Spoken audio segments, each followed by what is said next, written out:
Welcome to Talk Spicy to Me, a podcast where two best-selling authors go rogue and talk all things romance, the good, the bad, the unbearably hot, and everything in between. I'm one of your hosts, Giana Darling, lover of poetic prose, morally gray men, and steam hot enough to melt your Kindles. And I'm Kandi Steiner, writer of emotional roller coasters, angsty love stories, and whiskey-soaked heartbreak that'll ruin your life in the best way. Together, we're peeling back the sheets on the romance world, from sharing behind-the-scenes writing stories and debunking industry myths to swooning over our favorite spicy reads and messy book boyfriends. So grab your favorite beverage, climb into your cozy reading nook, and settle in. It's about to get spicy.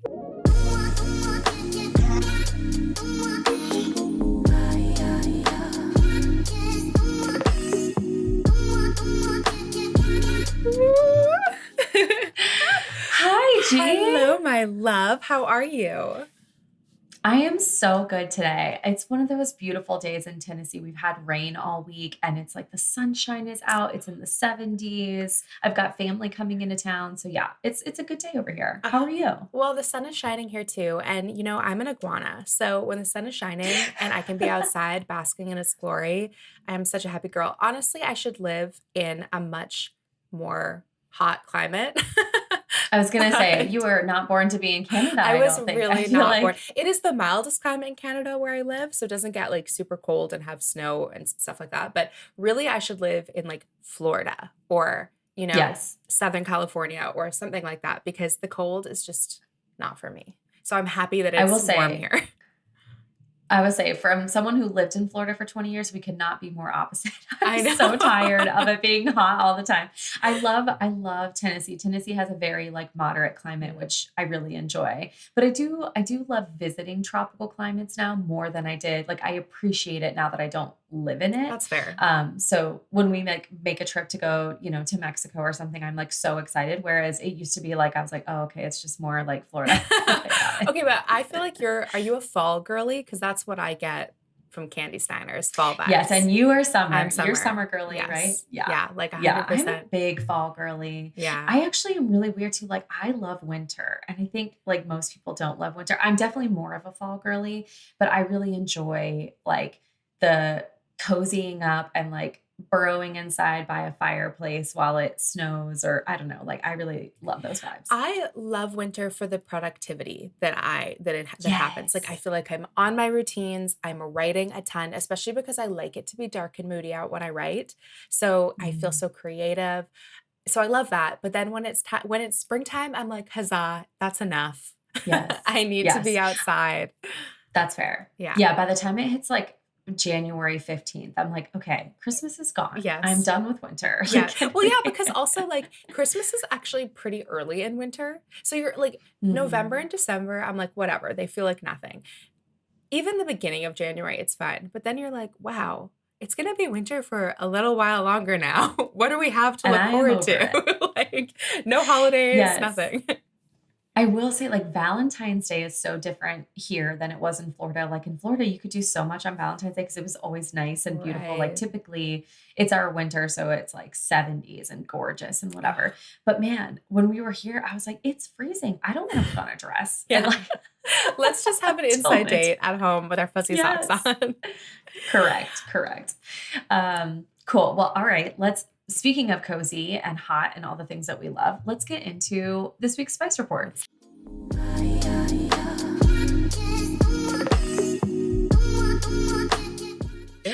So listeners, our Spice Report is sort of like, what's the salsa of life right now? What is mild, medium, and hot? Things that we're liking, things we're loving, things we're completely obsessed with. So I'll kick it off with my mild this week. Jack and I caught up on like a bunch of shows. And so it was finally time to like start a new one.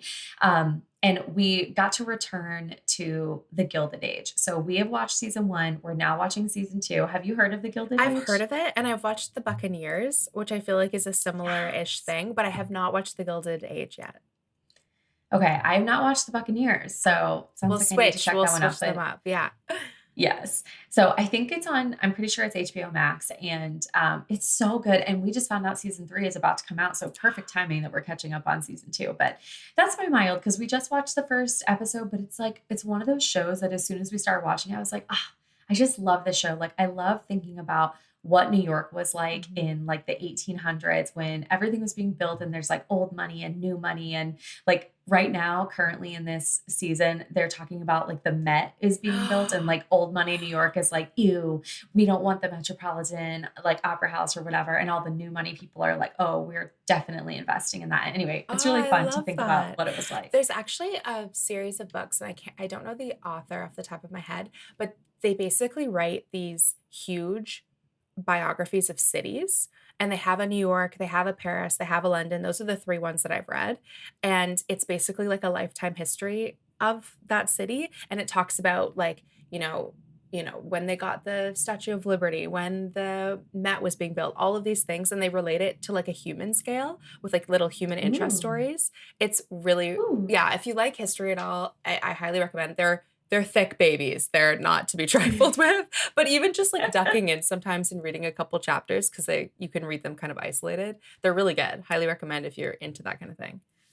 Yeah, you need to, we'll need to link it when we Yeah. do this episode. Yeah, I'll find out who It's it gonna I be actually have them on my shelf, so I'll go take a peek at who actually writes them. perfect. Okay, so my milds this week, I feel like an old granny when I say this because I just joined Threads recently.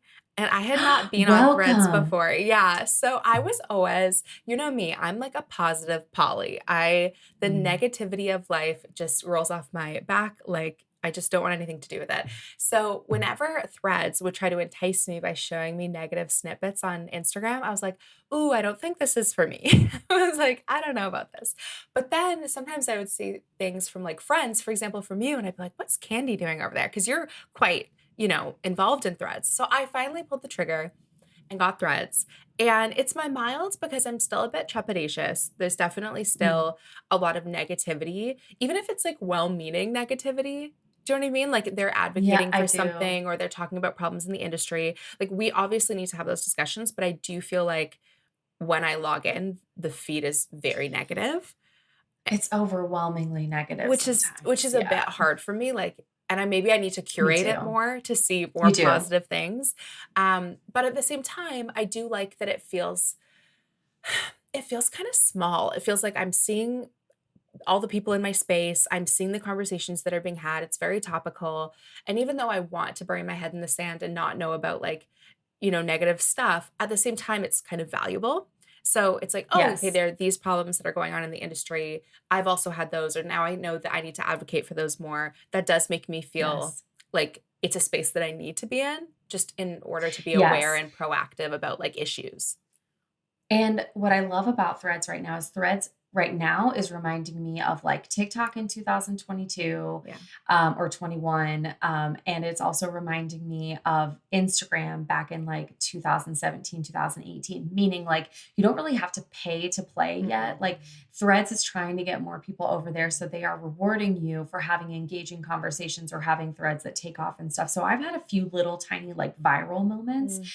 some for writing things, some for my books. And it's cool because it makes me like, I'm stretching my creativity muscles in a different way on Yeah. threads and thinking like, how can I write a thread that will get a reader's attention and like make them stop and like pay attention to my book? And that reminds me of how I used to feel about TikTok before it became like so impossible to be seen on there, you Yeah. know? Yeah, and I think that's something that I haven't quite that's why it's mild because I haven't quite figured out how to interact on there yet because I like to be chatty, like, "Oh, hey, I just watched this movie. I really liked it. Da da da." And then I'm like, "Okay, you can be chatty, G, but also this is also another platform where you can talk about your books. How can you do that in a way that feels organic for you? Because I don't like to be Yeah. contrived.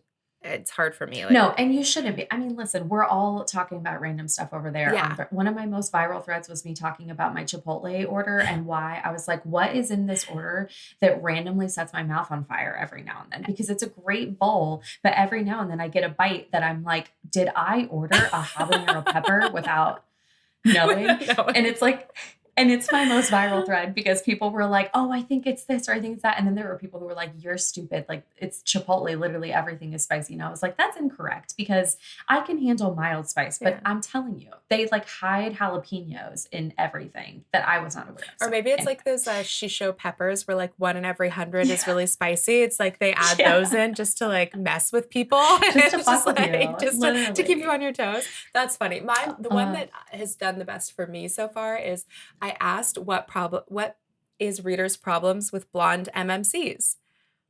Like, Bro, come on. great Like, why are question. you guys so, and actually there was some really thoughtful responses. Like, okay, well, Mm. the blonde archetype was always the Prince Charming, always the stereotypical good boy, and now people want like diversification from that. So now like the brooding, dark-haired, They want whatever. the bad I'm like, boy. okay, but I feel like the golden stereotype was like so long ago. Like everyone wants a Yeah, dark-haired hero. People even say like I'll just picture him to be dark-haired even if he's described as a blonde. And as someone who's married to a dude. blonde and loves blonde men, I have to advocate for my blonde men and my redheaded men, both. Yes, I love both as well. Yeah. I love both as well. I mean, I have to say though, I love men, period. However they come. Fictional. Yeah. Fictional, I Yes. should say. Men written by women, I love maybe specifically. right. I love my man and I love men written by women. Yes. But of all shapes, colors, and sizes. Preach. Like I love, why are there not more daddy bears in books? I want a giant, like hairy, his stomach is kind of soft, his thighs are thick as tree trunks, he's got a giant beard. Like give me that energy. You know who has that energy right now is S.J. Tilly in her Mountain Man series. She's got Mountain Boss, Ooh. Mountain Daddy, and Mountain Man, I think is the third one.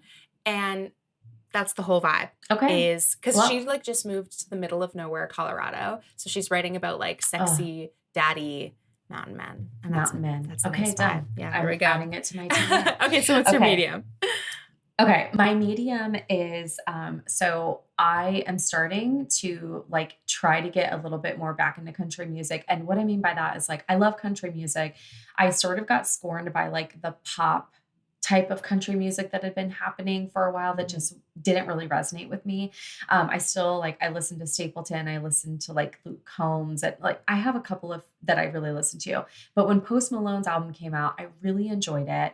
And I was like, you know, I want to try some other new country that maybe I've been missing out on. And I was watching, I think it was the Country Music Awards, and Laney Wilson was someone who kept popping up a lot. So I have been listening to her album and it is so good. I love it. So that's my media. Like I've had it on repeat. I'm very much feeling her like sexy, spicy, kind of like sassy vibes. And she's got that country twang. And I don't know, I'm just eating it up. She's so good. I'm a big country fan, especially in the summer. I just feel like the vibes are so good. And I'm also, I have this playlist called Smokey, and so much country music is on that, like smoky bar vibes kind of thing. Like Chris Stapleton will be on that, you know, something where it's like, I want to feel like it's all these rough and tumble men in a bar and I'm there hanging out on a hot summer's night. That's the vibe. And country can really fit that vibe. Wait, we need the link to this playlist. Okay. I feel like you have to share I will share it. I'm such a Spotify girly and I make playlists all the time to my different moods and stuff. So I want to be in a smoky bar with you. We will post that because it's one of my favorite ones. And my husband was so judgmental about it at first. And then he was like, started listening to some of the songs. And now I'll get in the car and he's listening to it all the time. I'm like, are you pretending to be a rough and tumble biker? He's like, yes, I am. Yes, I am. And I'm really enjoying it. Okay. So my medium is a book series that I'm reading right now. I feel like I've kind of thrown back to PNR. I don't know if you ever read like urban fantasy or PNR books. Like they feel very 90s and early 2000s to me, but stop. I love that. The like long series where there's like 12 books about one couple. I'm really in that vibe right now. So I read the Kate Daniels series, and then I'm rereading the Chicagoland Vampire series by Chloe Neal. And it's set in Chicago. It's about vampires. It's so good. It's kind of like, they're kind of like crime procedurals, but with supernatural. And I love that you went from Liz Tomforty athletes in Chicago to now vampires in Chicago. So that's what prompted it. I also love Chicago. That's also what prompted it. Was I was like, oh my God, Liz writes so well about Chicago. I love Chicago too. Is like, I think it's one of the best cities in the States.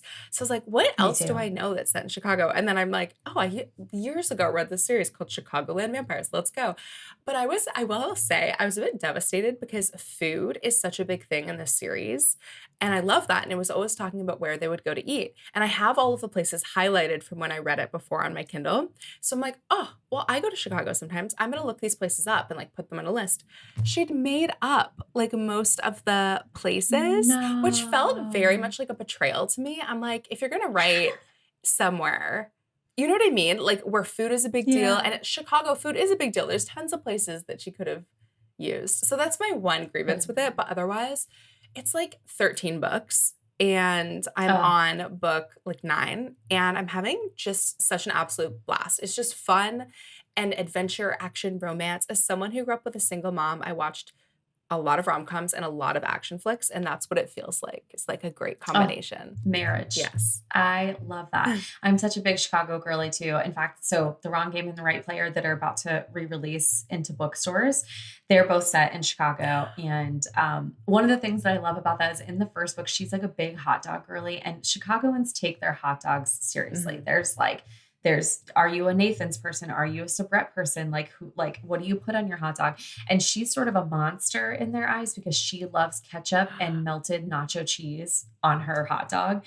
And so it's kind of like this running joke like the whole time and whatever. But when they did the new cover for this There's series, a hot it's dog in her illustrated. hand.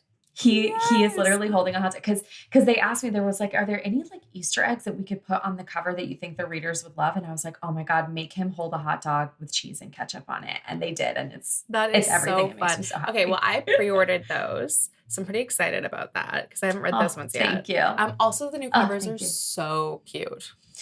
I love them. I Yeah. love the cover so much. I know, I think everyone has a strong opinion about a cover, every which way, right? And I especially illustrated. I think you either love them or Yeah. hate them. And I am definitely in the love them camp. Like I really love an illustrated cover. I'm not going to say I love it more than a couple Mhm. cover or more than a main on the cover, but I do love when I get to see like what I imagine my characters would look like if there was a cartoon version Yeah. of my movie, right? And I'm Yeah. like, this is cute. I really like that. Yeah, I for me, I feel like I'm not one or the other, but I can really love them or I can really hate them. It's Yeah, it got really to be done a well. that's the thing, is I feel like sometimes there's ones I'm like, this just doesn't feel like I love when there's Easter eggs. I love when the vibe hits. Like Mhm. that is great. But sometimes I'm like, this doesn't even suit it. But I'm just picky about, I'm Yeah, picky about covers anyway. So it doesn't even I am necessarily too. matter if it's illustrated or just great or whatever. But I love those Oh, ones. They're very cute. agreed. Um, okay. Is it my turn? Yeah, Is it hot? hot. Yeah, it's hot. Hot. Okay. Okay. So my hot is I'm obsessed with myself. No, just kidding. I That's am my hot, actually. I'm plotting. obsessed with you. I guess it kind of goes in the realm though, because I am done plotting, but this whole week I have been plotting Stand Your Ground, which is the 5th hockey book. And when I tell you, I have not had this much fun plotting a book like ever. Like typically plotting is very methodical for Mhm. me in the sense that like I'm like I have to figure a lot of stuff out. I'm really deep diving into the characters and, thinking about all the ways that things are going to unfold. But this was so much fun just because one, I think I know the characters so much. And so I just kind of like dove right in. Mhm. But two, it's like, it's a like she is teaching him how to be good in bed and how to like have game and stuff. And I'm writing out all these scenes and like she is like, I wouldn't say it's like super BDSM, but Mhm. it is in the sense that like she is very much dom. He is going to be sub. Like Mhm. there's, they have safe words, there's aftercare, there's Mhm. all these things that sort of like play into having a scene together. But the biggest thing is that she's like, if I'm going to teach you, I don't want you to say no to stuff before you at least try it. Like I want you to try it. So like there's pegging is going to be happening, Stop and it. I was reading about it and like how to prepare like anal play that you do to prepare a man for Mhm. pegging and like stuff like that. And then like a mirror scene where like she's gonna make him like watch her do stuff to him in the like anyway. Anyway, Kandi, as you can say, stop it. I am Can very you tell I have excited. a flush in my cheeks now? Like I'm aroused just thinking about all of those things. Holy, I'm so I'm hot now. excited. Like literally. I can't wait. That sounds I am like so excited. so much fun. You're gonna do that so well too, because this saucy dynamic, I can just picture it already in the banter. I'm so ready. Oh I'm my so ready. And gosh. I am typically, I like him to be in control in the Mhm. bedroom because that's sort of like my thing. But oh my God, I am loving like just like planning out the scenes and thinking about it. And I'm like, this is going to be so hot. Cause I do love when a woman takes control. And when I am like reading this or writing this, I know that even though I'm writing both, like, I don't know, she's just going to be to me the daddy. Yeah. Like she is daddy Yeah. and he is there for like whatever she wants, I and I'm love obsessed. I that. can't Honestly, though, I wait. I understand that. Like, I would say that I'm like a 90-10. like 90% I want to be more, submissive, but there's a 10% where I'm like, okay, get on your knees, just be my like little foot rest Totally. for 20 minutes and then we'll get going. You know what I mean? Like where you really just Oh want my to God, I love flex a that. bit and just have that moment of like assertiveness. It feels Yes, good. And it feels like, because it's still novel as well, because you're not doing it all the time. Like I feel like it'd be too much pressure to have to do it all the time for me. I'd be totally. like, oh, I'd be too in my Yes, head about totally. it if I was like, oh my God, now I got to think of But something else. I don't know. this tracks for us though. Yeah. Like it does make sense. I think I would identify as a 90-10 as well. But like you and I have talked about this many times Yeah. that we are big blowjob girlies. Yeah. And to me, that is very much like when I am giving a blowjob, I am not like, it's not like he's grabbing my head and just doing whatever he wants. Like I am very much in control and I love that situation. 100%. So I do agree. It's like There's a whole it's a good topping from the mix. bottom thing as well. Like that is very much a Yes. beautiful best of both worlds scenario. Yes. Oh, I love it. Okay. Tell me your Okay, hot. so mine is less salacious than yours, but I made like a promise to myself that I would move my body every single day. Because sometimes, especially when I'm writing, I'll be like, okay, well, I worked out yesterday. I'm going for a hike tomorrow, but I'm not going to do anything today. Um, and Yeah. for me, like, I just think that that's a bit of a cop out. And also, I just don't feel good if I'm not actually moving my body every day. And by moving my body, I mean like, minimum I'm going for a walk for like 45 minutes to an hour. Yeah. And so I've been really good about it. So that I made that promise to myself like maybe 6 weeks ago. And I've been going to the gym 4 times a week. I've been playing squash once a week with my husband. I've been going to a spin class once a week. I feel like I've been really good at like pushing myself to be super active. And because it's nicer and it's so much easier, I'm like, I'm just going to pop my headphones in and go for a walk with my dog and just like I see love where it that. takes me. And I live on an island too. So the ocean is just like, whichever way I walk, I can hit the ocean. So sometimes I'll just like head off in a direction, put on an audiobook or a playlist and look up and like an hour and a half later, I've just been on like a lovely walk. And so I'm Oh, I love happy that. that I am doing that for myself. Um, and I feel like I'm still being productive and getting things done otherwise, because that was also Mm. something I was always like, if you take that time every day, you're not going to get anything done. It's like, no, you are. And you're Mm. probably going to be more productive because I feel like I'm more dialed in. Like all the Yeah. cobwebs are gone or all of that like restless energy is gone. So I can actually work harder. Yeah, and I will say I've had that exact same feeling where you're like, I don't have time to work out or I don't have Mhm. time to go or because then I have to take away from writing or whatever.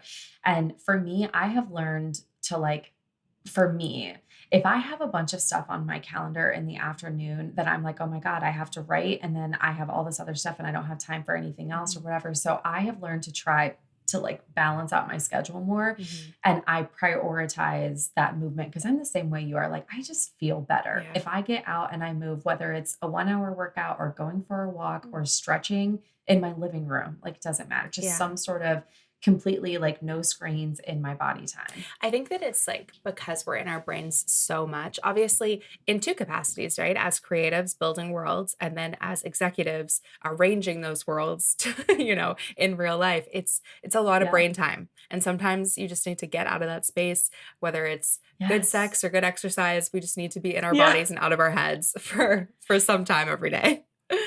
And off social media too, because Yeah. like, what once we're done creating and doing all this stuff, then it's like, we need to go be plugged into our communities. And we're so thankful for our Mhm. communities on social media. We love to be there. But I don't know, especially when things are heavy and the world's on fire, it can be really hard to like separate it because I just want to live in book content, Yeah. but my algorithm is not only going to show me book Yeah. content stuff, like Yeah. it's going to show me other things too. So yeah, it is. It's really good to get out and move. Man, we should maybe that's something we could do with our podcast listeners is do like a move your body challenge, like 30 minutes a day or So much something. fun. I'd love that idea. Guys, That'd let be us know so if you would love fun. that because Candy and I would be all over that. I would love that. I used to have a group called the Candyland Fit Fam I on remember Facebook, and that we would group. do you remember that? Yes. I haven't activated it in a long time, but we would do different things. Like we would do step challenges. We would do like hydration challenges or like sometimes we did, I think way back in the day before I knew more about what fitness is and what health is, we did like weight loss challenges. And then I was like, wait a second, that doesn't really align with what I want to be doing now. But I mean, So it's we do back in the different day things that was movement. like what it was not about moving. It was about Literally. like losing weight, which that's not at least I think for both of us now, it's not about losing weight. It's about being healthy. 100%. Yeah. Like I could throw my scale out and it would be completely fine. I don't even own one. You know what I I've mean? never owned one. Love that. And I love that for me. Love that. Yeah, exactly. Like it's really interesting. I feel like when I was younger, like I remember watching The Biggest Loser with my mom. Like we watched every week. Have you heard of The Biggest Loser? I Are you have. familiar with what Yeah, this I've never is? seen it, but Okay. I have. I mean, it was a very inspirational show and I really enjoyed watching it. But now I think about like what they went through and like the practices that they advocated. And I'm like, that show was like the least healthy thing in the world. Yeah. Yikes. Anyway. Okay, should we get cool. into the meat of it? Let's get into the meat of it. Because this is a great episode. So this is a great episode. I'm really excited. We're going to talk about dating while writing romance and living the life of a romance author. And we have both had, I'm sure, many similarities, but like mostly very different tracks of life here. And so, I know a little bit from us chatting offline, of course, but I would love you to tell the reader sort of like you and Hayden have been together since high school. We know this, like you've told us your stories about high school. But you had on and off times throughout that time period before you like really got together, stayed together, and then eventually got married. So what did that look like? And like, were you writing when you guys were not together? Like, how did the timeline work? Okay, so we started, first of all, I had such a raging crush on him in middle school. He had this like blonde mullet and he had like chubby, rosy cheeks and he was just like, looked like a little angel. I'm dying that you were like a mullet. Yes. I know. And also it wasn't like a proper mullet. It was like a bowl cut mullet, mostly because his mom was a hairdresser. So it was like, I'll just cut his hair. But he hated to have the back of his neck touched. So he wouldn't let her cut the back. It was a total vibe. Guys, if I can find a picture, I'll share it with you because you have to see it to believe it. He'll hate me, but it's worth it. And anyway, I had this huge crush on him, but he was super shy. And I was too shy at that point to ask him out too. So I actually dated his best friend. He was my first boyfriend. And he's actually still my best friend to this day. And he's also my husband's best friend, which is kind of funny. Wow. But yeah, so then we dated for real in high school. We dated for like grade 10, 11. We broke up in grade 12, but kind of still, it's messy. It's high school. And also we were in this tiny little private school. So everyone knew everyone. It was a whole thing. He actually cheated on me in high school. And I know he did. He was just like such a golden boy and all the girls were like obsessed with him. And I remember this girl like to my dying day. I'll always remember her and wish her ill. She is she a villain in one of your books? No, she isn't because it's like too real. Like I'd have to kill her in one of my books. But I knew that this girl was a problem. And then I mean they kissed. He kissed her, but I was obviously very betrayed. So we broke up for a bit, and then he did a bunch of groveling to get me back, including one day I came home from school and he'd put rose petals like on the stairs leading up to my room, rose petals on the bed, had like a huge bouquet of roses and a bunch of books, like editions of my favorite books that he'd got from like Bolin. So like there was like I collect editions of Pride and Prejudice. He had like 2 editions of Pride and Prejudice. He had my favorite chocolates. Like he went all out. So we got back together for a little bit and then we broke up because I was kind of done with it. And when you're in high school too, and when you're in a small school, like everyone knew everything that was going on. We had a soccer camp, and they would give you song names as your team name, and mine was Carrie Underwood's "Before He Cheats."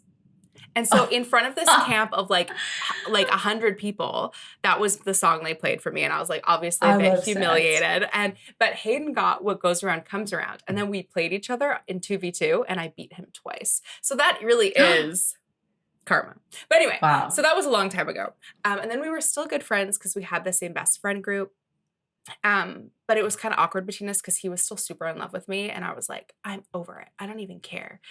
And then my mom got really sick and my dad passed away. And it was kind of an awkward time because I was so young that none of my friends could really identify with what I was going through. And they'd be like, "Hey, are you Right. okay?" And I'm me. So I'd be like, "Yep, totally fine." But I was really Yeah. hurting and lonely and not in a good place.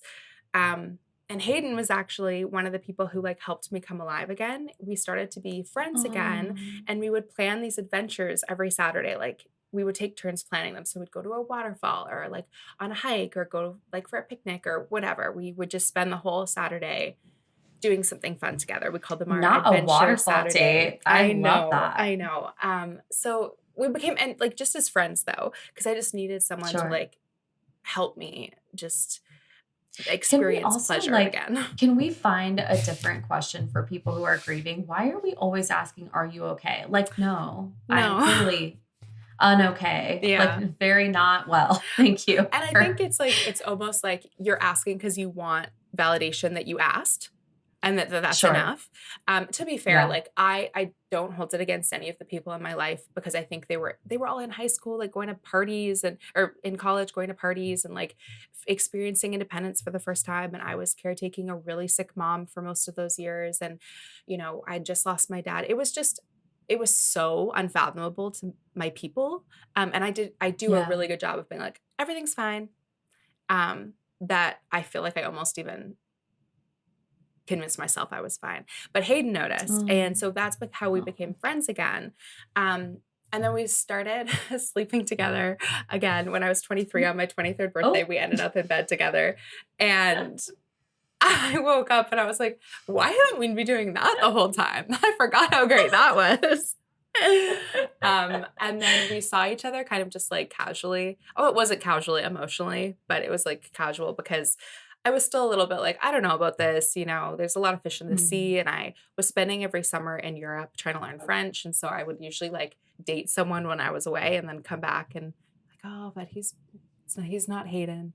Um, Wow. and How very then Emily in Paris of you. I know. I had some great French boyfriends too, but they were like too romantic almost, like kind of like you're like, "Stop Mm. telling me that my eyes are like diamonds, okay? Like, I know. It's enough. Put me on my knees like a real man." Um, Amen.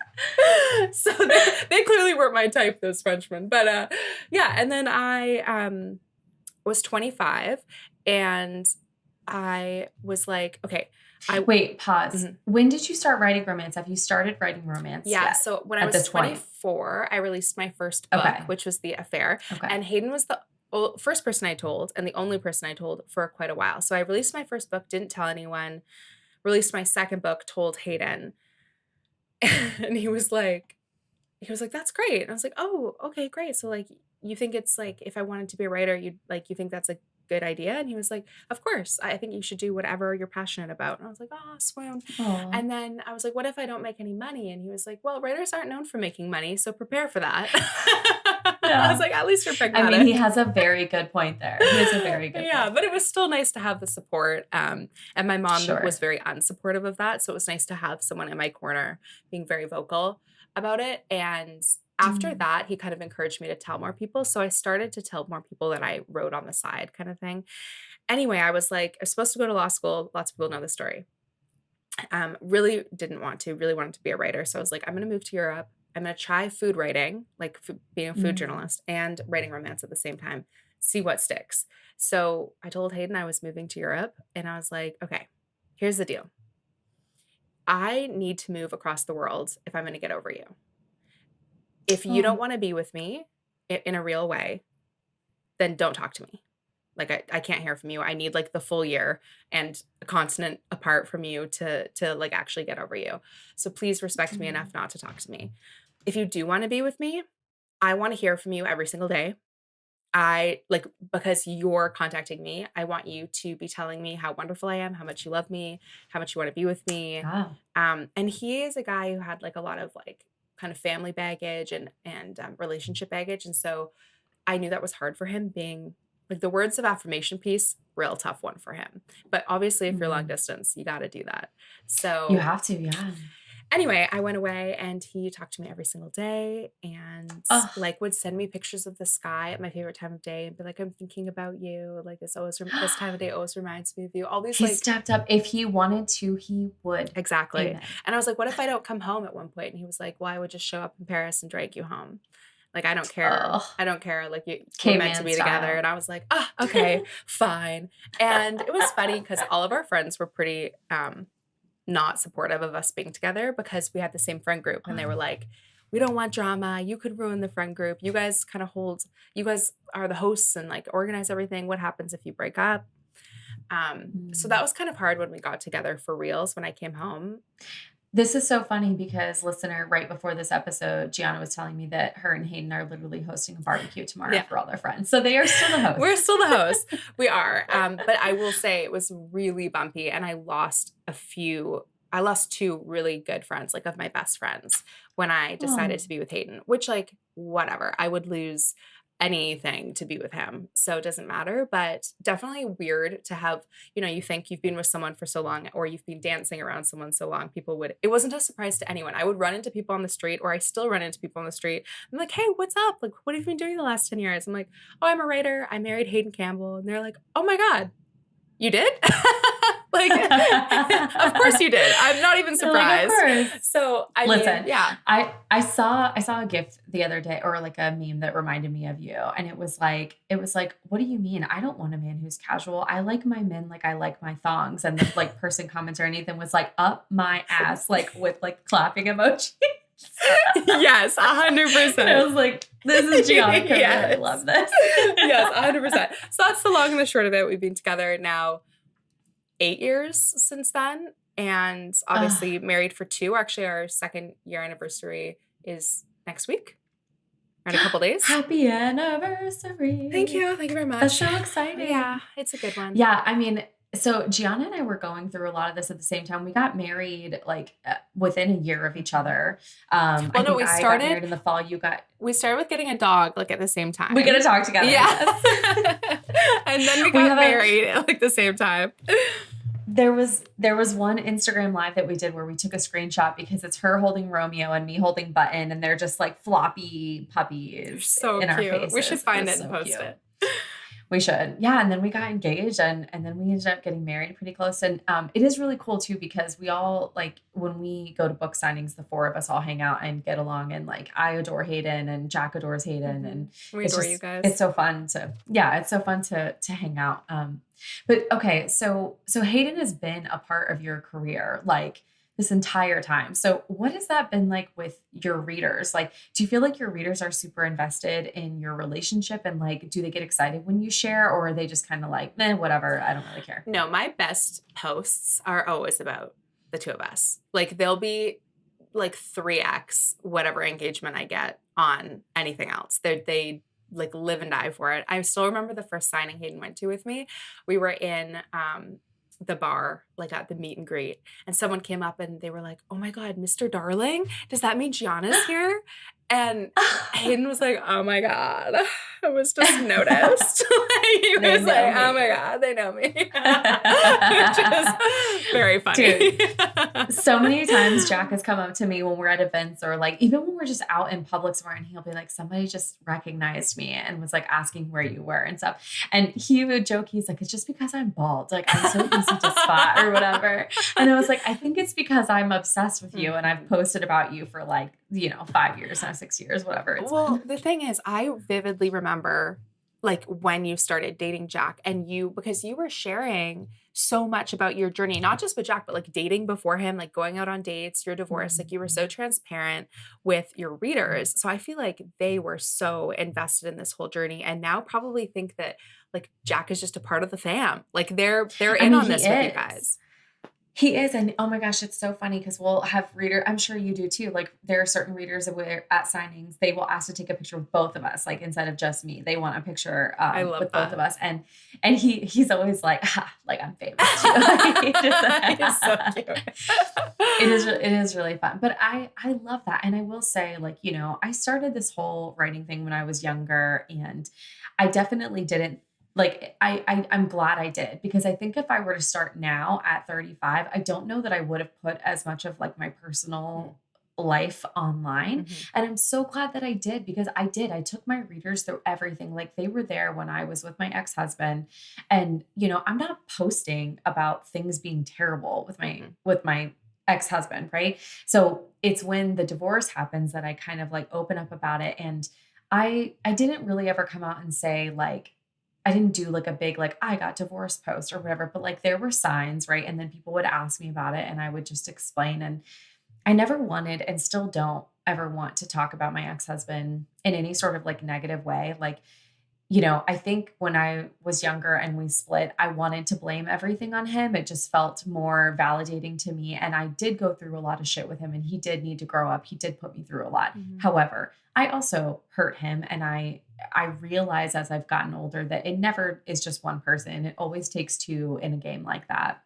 And at the end of the day, we just weren't meant to be together. Like at the very base of what it was, we just were not right for each other in any way, shape, or form.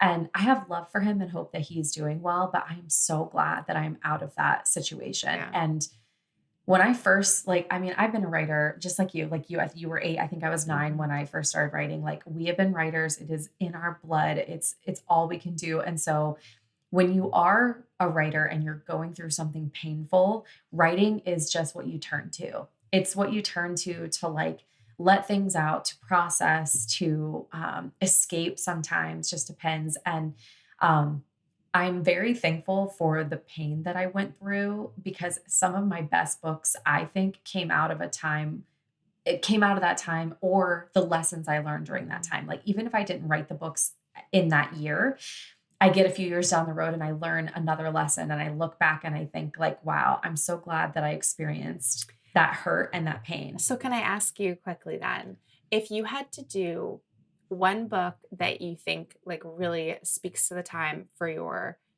first marriage, one for your divorce, one for the in between years, and one for Jack, what would you pick? Ooh, that's a great question.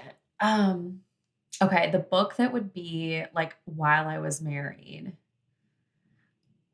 would probably be Black Number Four. That was like like my marriage, I feel like I knew was ending, but it wasn't totally to the end yet.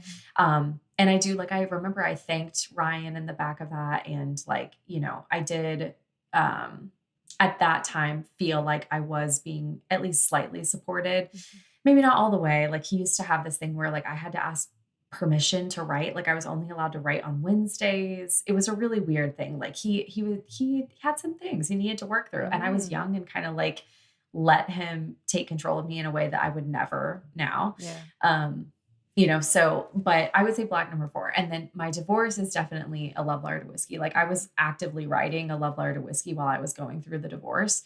And so a lot of that pain Mhm. that readers feel when they are reading it is because I was in pain writing it. Yeah. Um, I loved living in Jamie and Bee's pain, because to me that was, I knew how it was going to end. It was fun, it was reliable, and it was like, but I could channel those feelings where I made you feel sick to your stomach because Like I a felt gut sick to my punch. stomach all the Yeah. time. Yeah. Right? Exactly. My divorce is Revelry, which I don't think you've read that No, I one, but it haven't. is literally about a woman going through divorce at a young age and feeling like she's old and washed up, and that she, Is this where she goes to the cabin? Yeah. yes, correct. Yeah. Yeah. So anytime a reader comes to me and says they're going through a divorce or they've separated from their husband, I always send them Revelry for free. I will like send them an ebook link, Aw. and I'm like, this helped me. Maybe it will help you. Cause it's like about her sort of rediscovering what it means to not just be herself, but fall in love again. Mhm. Cause I think there are a lot of books about a woman being divorced and then like finding her own way. And it's like chick lit, right? And I Mhm. love a good chick lit. Give me an eat, pray, love moment anytime that Yeah. I'm into it.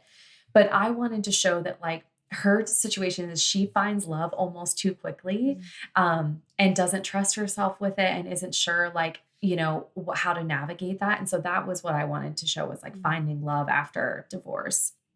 Um, Love that. and then the wrong game for sure for my single times because, she's like dating, like puts in her dating profile that she has season tickets to the Bears Yeah. and like she's kind of in her like fun, I live downtown, I'm doing what I want era. And that was me too.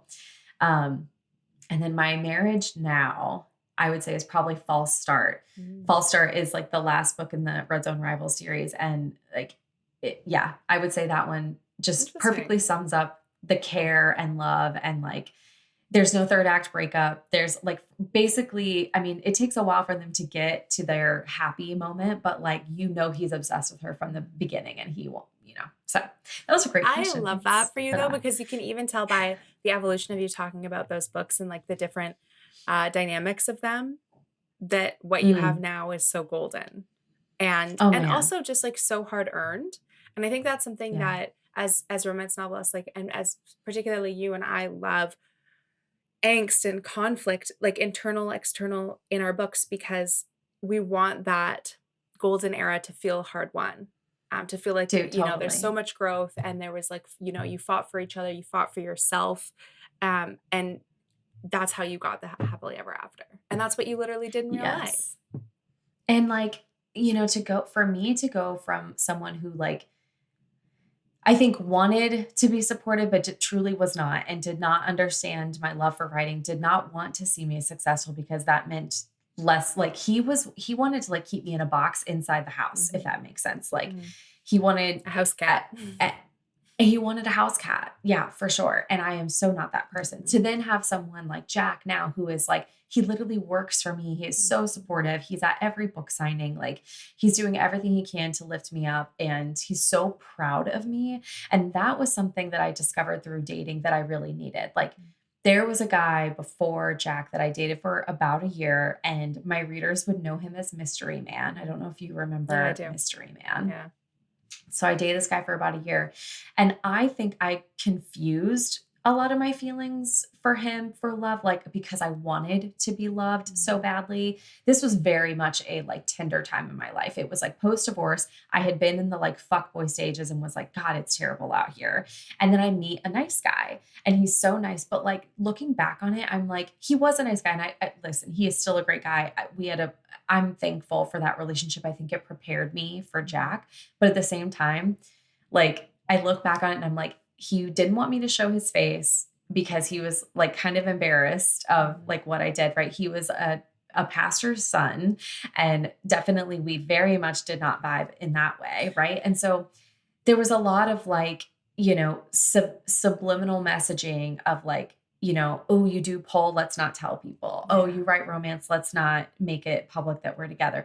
Oh, but I do want you on my arm for these events because I think you're attractive and I think that you like level up my energy at this event and you're so fun and everyone likes to be around you. So I definitely want that. And I want to have sex, but like, oh, now I'm going to make you feel guilty that we had sex because you tempted me and I had sex before marriage. Like that kind of shit.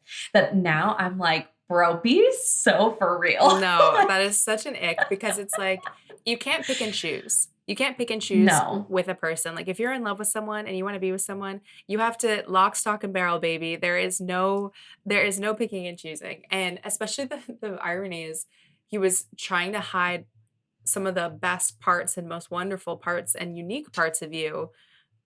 That's what he was trying to shun and put in the Bro. shadow, which is just so like hilarious because obviously knowing Jack too and like how he is with you, I was literally seeing you be like, "What about this idea?" And Jack's like, "Yeah, let me think about that. Wow, that's amazing. How can we Yeah. make that reality?" And it's like, wow, like what a king. Always. Like what a king. Always. It's like his belief in you is absolute. Oh, I mean, like, yeah, it's what's like unshakable. Yeah. It's unshakable faith and belief and just like pride. Like he doesn't like diminish like when people, I mean, I think we talked about this on a past episode, but like we go out and someone tries to hand him the card, he's like, you can hand it to her Yeah. because like, and he's not when someone asks what I do, he's not like, oh, she's in publishing or whatever. Yeah. He's like, oh, she writes romance novels and they're really good and whatever. I think that is such an important thing that we can probably both speak to as obviously, fairly powerful career women, just in general, that we it's not sustainable to be with a man who is emasculated by our success. And Yes. Oh, unfortunately, yes. it's hard to find men who are not, I mean, at least a little like I even have friends Yes. that can't handle it. Like they can't Yeah. handle that I'm so successful. And I don't know if it makes it worse that I'm successful in such a female dominated space. So it's not just me Mhm. that's a female who's successful. It's also all the rest of us that are females and successful. Like Yep. there's something, and I can see that disconnect in his brain, like just like just like wait, all these women are Yes. doing better than me, and Yeah. it's like he can't handle it, and I'm like, okay, I'm gonna put you a little bit further away from me, but to find a man who genuinely is not only not emasculated by you, but also like so attracted to that, Mm. that is Mhm. just the key component, because women are made Yes. to feel guilty for so much in their lives. Our success Mhm. should not be one of those Mm. things. No, and I think I have quite a few friends who joke, but like also are pretty serious that if they found a guy who, made a shit ton of money, that they would be happy, they would live the house cat life. Like they Mhm. would love to be at home doing whatever they want, just letting him pay for everything. I could not be farther from that. Like, Mhm. and I think, we both grew up with single moms in different capacities. And my mom drilled into me about having your own money, being independent, and I'm glad she did, because I do think even if she wouldn't have talked to me like that, it's an innate part of who I am. Like I have to have my own career, my own hobbies, my own trips, my own space, my own time outside of the house, my own time to whatever. Like I am very much, even though I love Jack and I'm dependent on him in a Mhm. relationship, I'm a very independent Fiercely, individual, yeah. and I need that, and I want my career, like I almost need the exact opposite. Like I need a man, if I could not date a man whose career, like dreams, were just as if not more important than mine, because I Mhm. feel like we'd never see each other. Like Right. I need someone to understand that, like, this is my passion that I need to, go after, and he can support that. Now, Jack, if he wanted to like go to school tomorrow and he's like, I want to be an architect, I'm signing Yeah. all the, like, let's do this. I'm going to support you. I'm Of happy to go on course. that journey with you. But I could not date a man who was like, oh, you can't do that because I have an important dinner that we have to go to with clients. I would be like, Mhm. you can fuck right off. That's such a good point too. I even think about who the kind of person that I thought that I would end up with, and they were not the archetype of my husband at all. Like I thought I would end up with a very intense person, very passionate, who was really work focused, worked probably like 80, 90-hour work weeks, like super ambitious. Um, Maybe a little bit lone wolf. I basically thought I would end up with like an amalgamation of myself slash my mother and all of those worst Yeah. traits, which is like, it's funny because you don't even realize that that's what you're kind of you have in your head, but it's just because of the circumstances of your upbringing. And I'm so grateful that I'm not with someone like that, that I'm with someone like Mm. Hayden is the type of person that's like, hey, you just worked, you just wrote 40,000 words in 4 days. So how about today you don't work? Or today, like we take half the day off and we go find a waterfall or whatever. Like Yes. that sort of like, hey, it's enough now. It's time to find joy. It's time to move your body. It's time to like, and to validate my work, not be like, hey, that was too much. You're a bad Yeah. girl, but to be like, hey, you worked so Right. hard.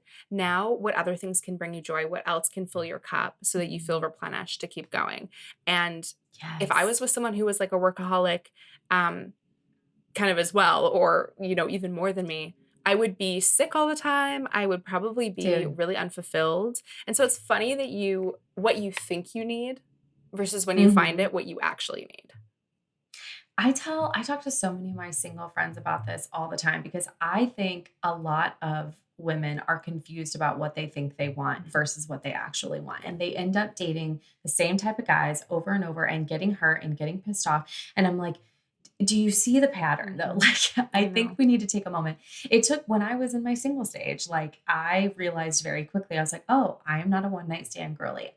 In order for me to come, I need to feel emotionally connected Yeah. to you. And that's not going to happen if you're telling me that you're actively seeing other people, that we are not exclusive, that I don't matter to you unless it's 2 Mhm. a.m. Like, that's not going to do it for me.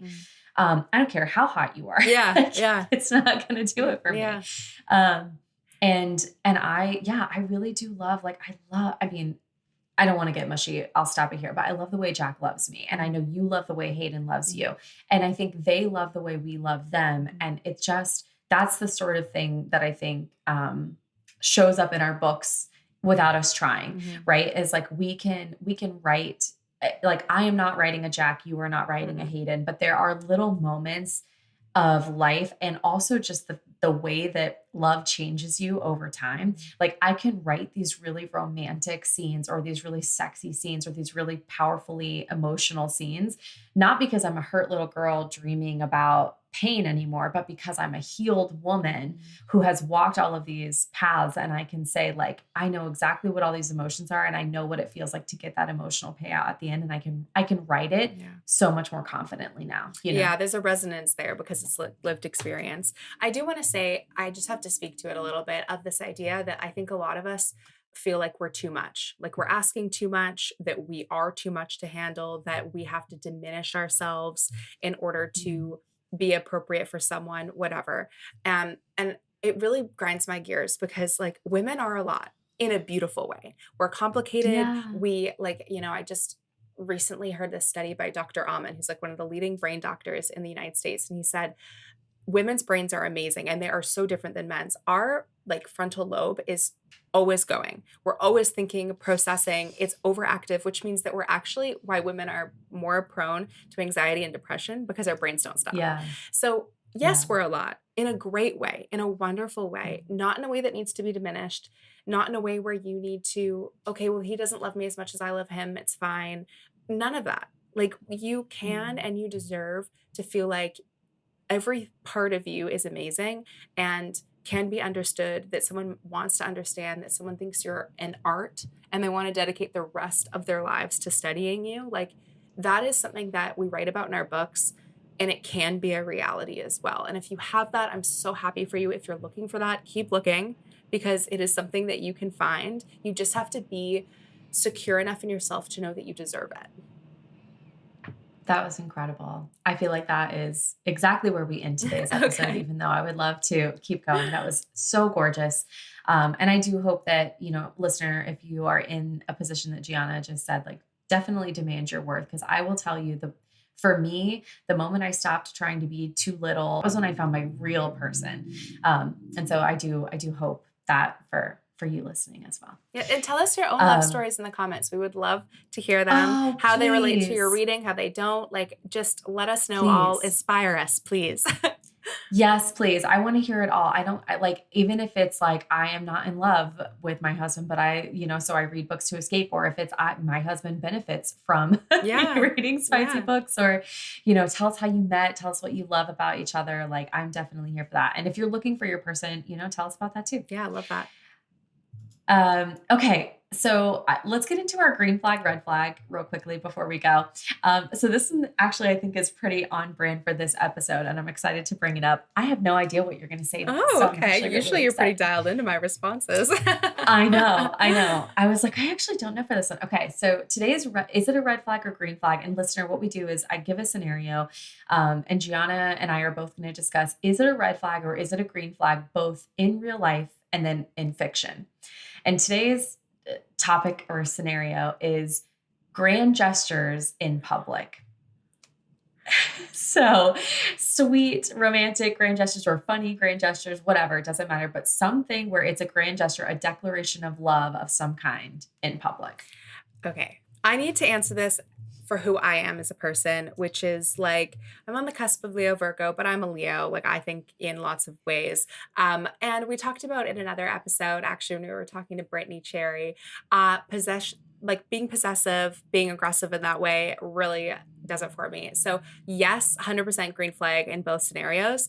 For me, as who I am as a person, like, Hayden could rent a billboard, he could rent, Skywriter, he could, there's not one thing that he could do publicly, probably, even if it was a little bit, dirty, that I wouldn't be like, hell yeah, baby. Like, you tell him. Let's go. Let him know. Let him know. In fact, I wish he would do it all the time, as much as he wanted, in whatever way. So the grand gesture for me, 100%. But I have to put the caveat of, like, I know that that's who I am as a person. And that if you're shy or that if you're really private, obviously that could be awkward or embarrassing, but to me, Oh, I think yeah. it's like, I think it's probably the most romantic, like hottest thing that you could do is like a public declaration Dude, of some kind. I can't believe we're aligned on this. I was really worried. I was like, No. I don't know, like, because I am so opposite. I feel like a lot of readers today, and probably because we do, well, I have theories, but anyway, a lot of readers today, I think, don't love the grand gestures. And I do. I love them in What? Why books. do I you love think them they in don't real love them? life. Oh, they say it in reviews. Oh my God. I have What do they I say? have quite a few. I have quite a few bad reviews that hate my grand gestures because I do like not every book. A lot of my books have quiet gestures or, soft declarations, but I do have a few books where it's like a corny out of this, Not like they corny. are Wonderful. declaring. Beautiful. What is it in The Holiday? She's like, I like corny. I could use more corny in my life. And that is me. Yes. Like, Yes. you know. That's me too, girl. 100%. I love it. I love Yeah. it. And I get it. Like, listen, my husband he is super introverted. I know for him, he would be mortified if I did a grand gesture in public. He would be like, oh my God, this is the worst thing that's ever happened. Right. Mhm. So not his vibe. Mhm. But for me, like I love it. I love it public. I love it private. Anytime you're going to declare any sort of love for me, I am into it. And I think it's so cute in books when it's funny or when it's outrageous or when it's so big that you're like, oh my gosh, they are not messing around. They Yeah. are so serious about each other that like, whether it's the guy or the girl doing the declaration, I just love that. Me too. I don't think you but can I go think wrong. I don't think you can either, but I do think my theory is from reading the bad reviews and readers, or listeners, I would love to hear from you. If you don't love grand gestures in books, please tell us why. Or in real life. Or in real life. But what I'm picking up a lot is, and I don't like to generalize, and I'm not going to say anything about a whole generation, Mhm. but it seems to me like a decent amount of the younger generations, like Gen Z and Gen Alpha, are very afraid of the cringe. Like they are afraid of being embarrassed. They don't want to be filmed. They don't want anybody to like call them a pick me or whatever, you know what I mean? And so they're like, oh my God, I can't believe you would propose on this beach when there are people here. Like, oh my God, what is wrong with you or whatever. Right. Whereas I would be like, oh my God, is everybody getting this? Is someone filming? Yeah. Can you airdrop that to me? Yeah, for sure. Me too. Because it's like, for me, listen, I need to preface, I have a really intense problem with embarrassment. Like my father was the most embarrassing person on the planet. He'd go up to strangers and rap to them, and he was bald, and he'd be like, oh, as you can see, I have beautiful hair and my grandma over here is bald. Like things like when you're a young woman, it's like, please, sir, this is so embarrassing. So I literally have to turn off the TV or pause a film and leave the room when there's something embarrassing happening. And my husband hates it. Secondhand embarrassment. I can't handle it. I get that too. It makes me like, I feel hot and itchy and like, I can't handle it. Uncomfortable. I've tried like exposure therapy to get better. I'm a little bit better, but seriously, it's really bad. So it's not that I don't understand embarrassment. 100% get it. But how is it embarrassing that someone loves you so much that they don't care who's watching, they don't care what's going on, they just want you to feel seen and loved by them? Like to me, that could be the least embarrassing thing that has ever happened ever. I agree, 100%. Right? I'm so glad we're aligned on this. Oh, for sure. I'm so glad. Well, we have grand gestures in both of our books, so it makes sense. That's fair. Yeah, that's fair. Okay, so yeah, listeners, let us know and feel free to disagree with us. We love to hear the discourse. Okay, before we go, we have today's fan mail, which is from Olivia Pace, or that's not her handle. That is her email. I will not read your email out loud, Olivia. Okay, Olivia, let me go ahead and play your clip now. So I guess what I want to know is, I want to know what your favorite book is of each other's. I know I already love you guys as authors separately, and I know that you guys are friends. I've literally never read a book by either of you that I didn't like. So curious, what books of each other's are your favorite? Okay. Yeah. This is so hard. I know. I'm like instantly like, okay, I need to rein it in. Yeah. I'm like trying to, okay, I can go first. I have 3. If you want me to go first. I can narrow it down to 3. I have 3. Okay. I could say I have a top I guess it's two really, but I have a top series, a top duet, and then I have a runner up that is very close. Okay. But for me, it's your anti-heroes. Yeah, I knew you were going to say that. Like anti-heroes in love. For me, I like Elena and Dante just wrapped me up in their world. I think I messaged you quite a bit when I was I was listening to the audiobook and reading. So kind of like doing a little bit of an immersive situation. Like I would read at night before bed. I would listen when I was at the gym and driving around and stuff. I just loved them. I loved Elena. And I didn't even read The Frenchman or The Affair or whatever it is now. I did not even read that one. So I didn't know Elena as like, you know, the bad girl or the girl that got dissed or whatever. I just knew her in this journey of life. And it was so great. But I'm sorry, Dante, and I will never forget that first scene of her watching him get himself off. I will never forget it. It lives rent free in my head. It's so one of my favorite scenes of all time. And it's just like writing that is one of the scenes where I literally called Hayden and I was like, I need you to come home for lunch. Because like, it was so, I don't know why. I actually have a few scenes of people like touching, I have in a lot of my books, honestly. Obviously I'm a voyeur or an exhibitionist or both, because I love that of like watching someone turn themselves on. It's like, holy shit, that's so hot. And there's something about it in that like, she's so repressed. And she has so much like baggage, and she doesn't find herself attractive, like in her body. She doesn't find anyone attractive really sexually. And then this moment of like watching this sexy ass man, this huge Italian mafioso pleasure himself in such a like sultry, leisurely way. She's like, holy shit, I've been like, she basically, I feel like it's her being turned on for the first time in her life. Yes. And he's just spread out. He's just like gives no fucks. He ends up seeing her like right before it happens. And he's like, do you think I'm going to like stop? That's not happening. No way. No, I love that scene. And I love that you love that book. And it's so funny because when I wrote that series, before I wrote it, I was nervous because so many people were like, I'm not going to read it. I hate her. Da, da, da, da, da. And now it's funny because so many people love Elena that they won't even read the first trilogy.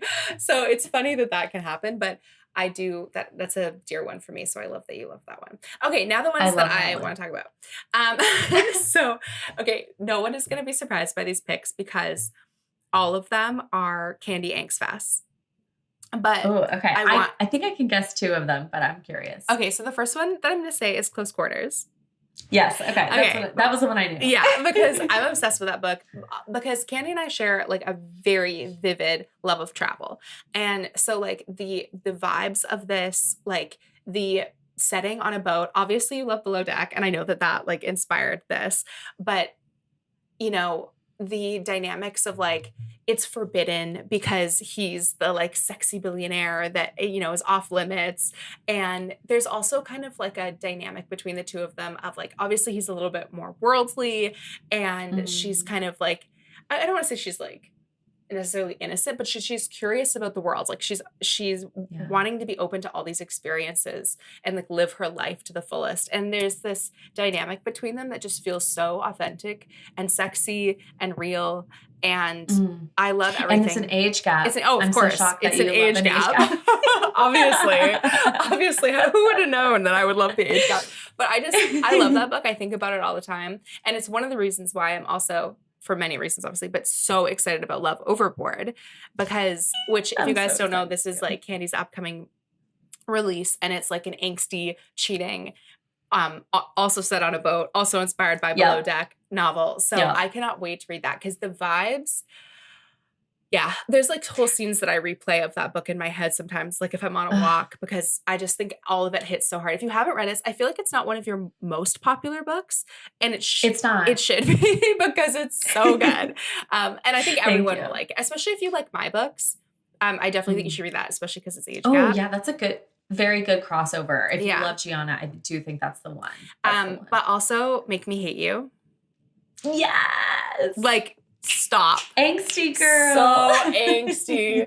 It's so angsty, you guys. Like, also listen, the cover. I wrote that book.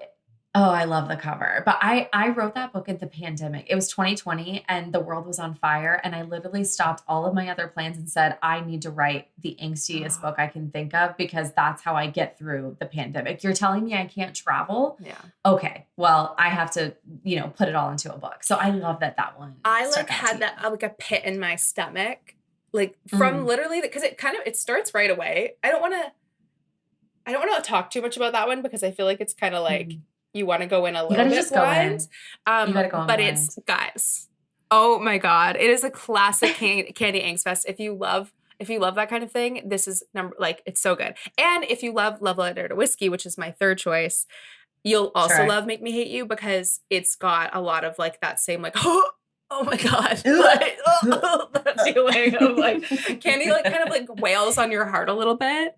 But then she soothes you with like just the most amazing, because that's one of the things I really love about your books. And I love angsty books and I read them a lot, but I think you really do this in a superb way, is like all of that hurt really like is alchemized into like growth and like understanding each other more, and like there's this rich depth to like how they love each other and how they get each other from the things that they've been through that I love. It's not glossed over, like the things that they, you know, the forbidden nature or the angsty nature, whatever happened between them, it's never glossed over. It's always like worked through. And I really love that. And I think Love Letter to Whiskey also does such a good job of that. It's why everyone loves it so much. But if you love Love Letter to Whiskey, then you should read these two. Well, everyone should love it. Yes, it's polarizing, but I love the polarizing books because I feel like these stories are ones that like stay with me all the time, right? Yes. You know?